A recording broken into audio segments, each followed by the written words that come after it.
नमस्कार, मैं डॉक्टर सबिता प्रसाद, स्त्री एवं प्रसूति रोग विशेषज्ञ, एस्टर हिलाल, दोहा, कतर में कार्यरत हूँ। आज मैं आपके समक्ष ब्रेस्ट कैंसर स्क्रीनिंग और उससे जुड़ी अवेयरनेस के बारे में बात करने आई हूँ। जैसा कि हमें सबको पता है कि ब्रेस्ट कैंसर या कोई भी कैंसर एक ऐसी बीमारी है जिसका पता जल्दी लगता नहीं है।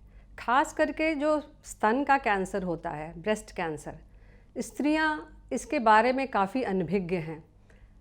इसके जो प्राथमिक लक्षण हैं वो एक गांठ होती है और चूँकि इसमें कोई तकलीफ़ या कोई दर्द नहीं होता, इसलिए स्त्रियां इसके प्रति लापरवाह होती हैं।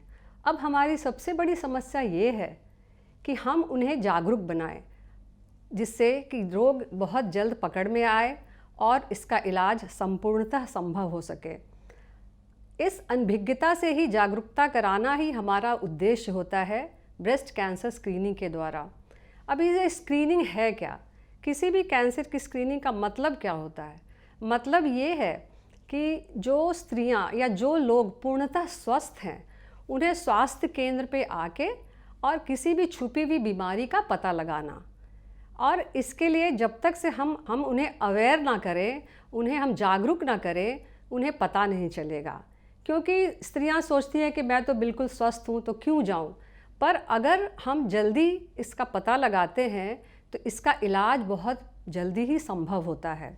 आजकल जो स्क्रीनिंग जो प्रोग्राम्स हैं वो प्राइवेट हॉस्पिटल्स, सरकारी अस्पतालों में भी होता है और आप वहाँ आकर के पता कर सकते हैं।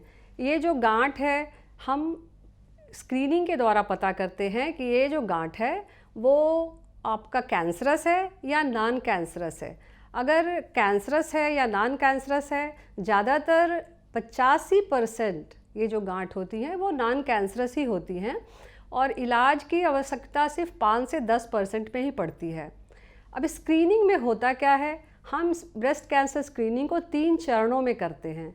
प्रथम, या तो स्त्रियां खुद अपनी जांच स्वयं करें, जैसे कि मासिक हो जाने के बाद स्त्रियों को सामान्य रूप से अपने शरीर को देखना चाहिए, अपने स्तनों को देखना चाहिए कि उसकी साइज़ कैसी है, शेप कैसी है, उसका रंग कैसा है, निपल्स के किधर हैं, अंदर की तरफ धंसे हुए तो नहीं हैं।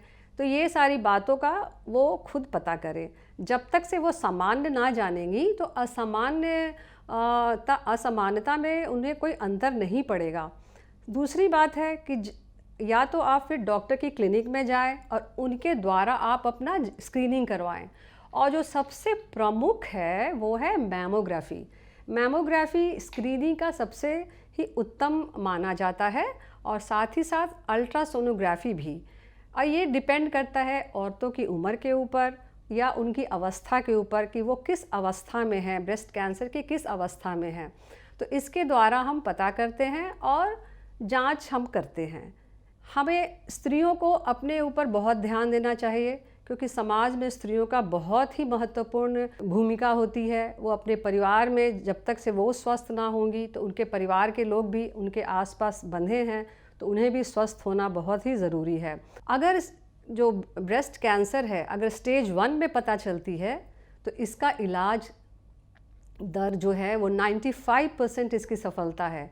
लेकिन अगर यही हम स्टेज 4 में पता करते हैं तो यह जो रेट है वो गिर करके 20% हो जाती है।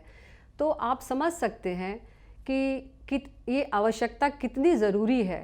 इसलिए मैं आप लोगों से अनुरोध करती हूँ, स्त्रियों से, महिलाओं से। ऐसे ब्रेस्ट कैंसर जो है मर्दों में भी होती है पर वो बहुत ही रेयर होती है। तो सबसे प्रथम मैं ये कहना चाहूँगी कि देखिए, ब्रेस्ट कैंसर का कोई कारण नहीं होता पर उसके कुछ रिस्क फैक्टर्स होते हैं और आप सभी एक हेल्दी जीवन पद्धति अपनाएं, जैसे कि समय पे खाना, समय पे उठना, शराब ना पीना, सिगरेट ना पीना, रोज़ फिज़िकल एक्टिविटीज़ करना, फलों का अपने खानों में ज़्यादा समावेश करना। तो ये सब बातें जो हैं आपको कैंसर से बचा सकती है। हाँ, कुछ कारण ऐसे हैं जिनका हमारे ऊपर कोई नियंत्रण नहीं है, जैसे स्त्री होना। स्त्री होना अपने आप में एक कारण है। दूसरा है कि माहवारी बहुत जल्दी आ जाना ये भी आपके हाथ में नहीं है, माहवारी का बहुत देर लंबे समय तक रहना वो भी आपके हाथ में नहीं है, और कुछ जो है जेनेटिक अवस्था जिसका कि हमारे ऊपर कोई नियंत्रण नहीं है। तो इन सब बातों को अगर हम भूल जाते हैं, अगर हम इन्हें छोड़ देते हैं और नियमतः अगर हर स्त्री साल में 1 दिन स्क्रीनिंग के लिए निकाल पाती है तो वो अपने जीवन में कई अमूल्य साल जोड़ सकती है। अब मैं आपसे ये बताऊंगी आपको कि स्क्रीनिंग, ब्रेस्ट स्क्रीनिंग कब से शुरू होती है और किन्हें स्क्रीनिंग के लिए आना चाहिए। कोई भी महिला जो 20 साल से ऊपर की अवस्था में है, उन्हें 3 साल के बाद, जो 20 साल की अवस्था में है, उन्हें हर 3 साल पे आकर के अपना स्क्रीनिंग कराना चाहिए। और जो महिलाएं 40 से 45 के बीच में आती हैं, उन्हें एक बार मैमोग्राफी कराना चाहिए। और 45 के ऊपर जो महिला होती हैं, 45 और 50, इनमें हर 2 साल के ऊपर स्क्रीनिंग करना चाहिए।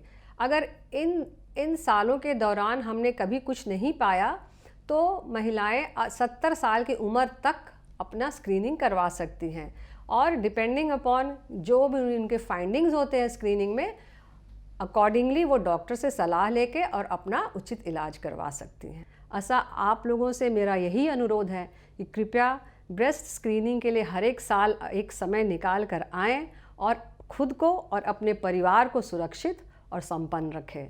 धन्यवाद।